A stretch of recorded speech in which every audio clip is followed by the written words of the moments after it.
Hi everyone, welcome to Wealth Saga Global. Income tax department ने घर पर cash रखने की लिमिट तय की है। अगर आपके घर पर लिमिट से अधिक कैश पाया गया तो आपको बड़ी पेनाल्टी देनी पड़ेगी। आप ये बहाना नहीं बना सकते कि मुझे पता नहीं था या फिर इंफॉर्मेशन की कमी थी। आप कितना अमाउंट फ्लाइट में लेके जा सकते हैं, कितना अमाउंट बैंक में डिपॉजिट कर सकते हैं, कितना अमाउंट घर पे रख सकते हैं, ये सब इन्फॉर्मेशन आपको पता होनी चाहिए। और अगर ये सारी चीज़ें आपको नहीं पता तो आप बड़ी मुश्किल में फंस सकते हैं। इन सभी एस्पेक्ट्स को हम इस डिटेल्ड वीडियो में समझेंगे ताकि आप स्मार्ट तरीके से अपने लेजिटिमेट कैश को ईजिली हैंडल कर सकते हैं।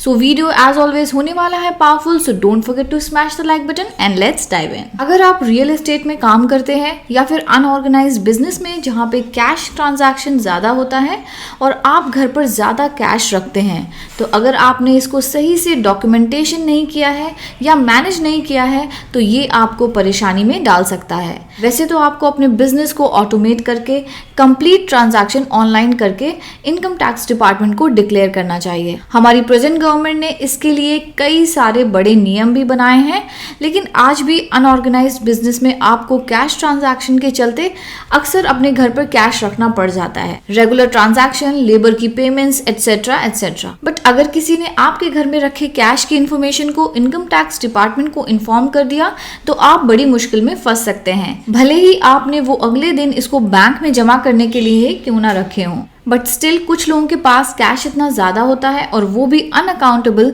जिसे वो अपने घर में ही रखते हैं। उस केस में ये उनके लिए परेशानी पैदा कर सकता है। हम आपको यहाँ पर बताएंगे कि इसके लिए इनकम टैक्स डिपार्टमेंट ने क्या नियम बनाए हैं जिन्हें फॉलो करके आप अपने कैश को मैनेज कर सकते हैं।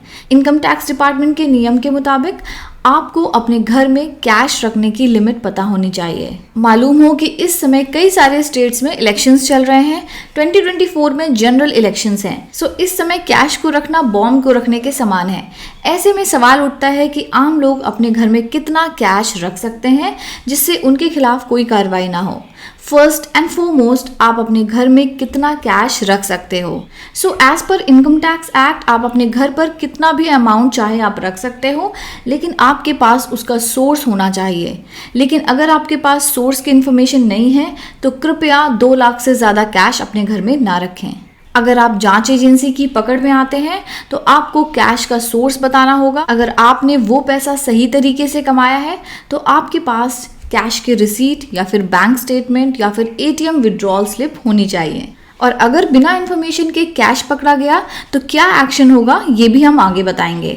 यहाँ पे एक क्वेश्चन आता है कि अगर आप फ्लाइट से ट्रैवल कर रहे हैं तो आप 2 लाख से ज़्यादा कैश नहीं कैरी कर सकते। I mean 2 lakhs पर एडल्ट, मतलब हस्बैंड और वाइफ 2 lakhs का कैश रख सकते हैं, लेकिन किड्स नहीं। पकड़े जाने पर मनी लॉन्ड्रिंग एक्ट के अंदर आपके ऊपर एक्शन किया जा सकता है। अगर आपके पास कैश का वैलिड प्रूफ भी है तो भी CISF आपको कैश ले जाने की परमिशन डिनाई कर सकती है। So no cash more than 2 lakhs in flight, simple. और अगर कैरी कर रहे हैं सो आपके पास कैश का वैलिड प्रूफ तो होना ही चाहिए, बैंक स्टेटमेंट या फिर एटीएम विड्रॉल स्लिप एटसेट्रा। साथ ही किस पर्पस के लिए जा रहे हैं उसका भी प्रूफ होना चाहिए। Now comes cash transaction in bank.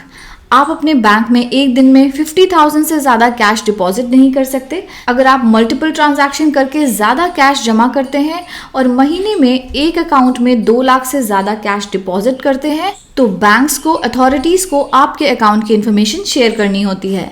आप परेशानी में फंस सकते हैं। इसके अलावा फ्रेंड्स, महीने में 2 लाख या एक फाइनेंशियल ईयर में टोटल 20 लाख रुपए कैश में किसी भी अकाउंट में जमा होते हैं तो उस अकाउंट होल्डर पे नोटिस आ सकता है और उसको कैश ट्रांजैक्शन का वैलिड प्रूफ देना होगा, वरना अकाउंट सीज और इनकम टैक्स एक्शन ले सकती है। Now next part is use of cash in buying. ये इन्फॉर्मेशन तो आप अपनी वाइफ या फिर घर की लेडीज को जरूर शेयर करें। जोक्स अपार्ट, आप कैश की मदद से एक दिन में 2 लाख से ज्यादा की शॉपिंग एक ट्रांजैक्शन में नहीं कर सकते। मतलब ये, यदि आपको गोल्ड लेना है या फिर स्टील लेना है या सीमेंट, ऑन पेपर आप कोई भी 2 लाख के ऊपर का बिल कैश में नहीं कर सकते। ऐसा करने पर सिर्फ आपके ऊपर ही नहीं, सेलर पे भी एक्शन ले लिया जाएगा। इनफैक्ट 2 लाख से ज्यादा के चेक ट्रांजैक्शन पे भी पैन की इंफॉर्मेशन आपको सेलर को देनी होगी। अगर आप प्रॉपर्टी ले रहे हैं तो 30 लाख रुपीज से ज्यादा की वैल्यू की प्रॉपर्टी खरीदने और बेचने पर वो इंडिविजुअल जांच एजेंसी की रडार पे आ सकता है। आईटी डिपार्टमेंट रैंडमली लैंड का सर्वे करते हैं, पकड़े जाने पर बड़ी मुश्किल का सामना करना पड़ सकता है। और हाँ, आप ये भी नहीं कह सकते कि मुझे मेरे रिलेटिव्स ने पैसे दिए हैं, उसकी भी रूलिंग है। एक दिन में अपने रिश्तेदारों से 2 लाख रुपए से ज्यादा कैश नहीं ले सकते हैं। ये गिफ्ट का ट्रांजैक्शन आपको बैंक के माध्यम से किया जाना चाहिए। कैश में डोनेशन करने की सीमा 2000 रुपीज तक की तय की गई है। ऑल्दो थोड़ा कम है, लेकिन रूल यही है। बैंक से आप साल का 10 लाख से ज्यादा कैश निकालने या फिर जमा करने पे आपकी ट्रांजैक्शन डिटेल्स आईटी डिपार्टमेंट और ईडी के साथ शेयर की जाती हैं। ओहो, आप तो बहुत ही ज्यादा डर गए हैं। रिलैक्स। क्वेश्चन ये है कि फिर काम कैसे चलेगा, बिजनेस कैसे करेंगे? तो आपको सिर्फ ऊपर दिए हुए रूल्स को ध्यान में रखना है।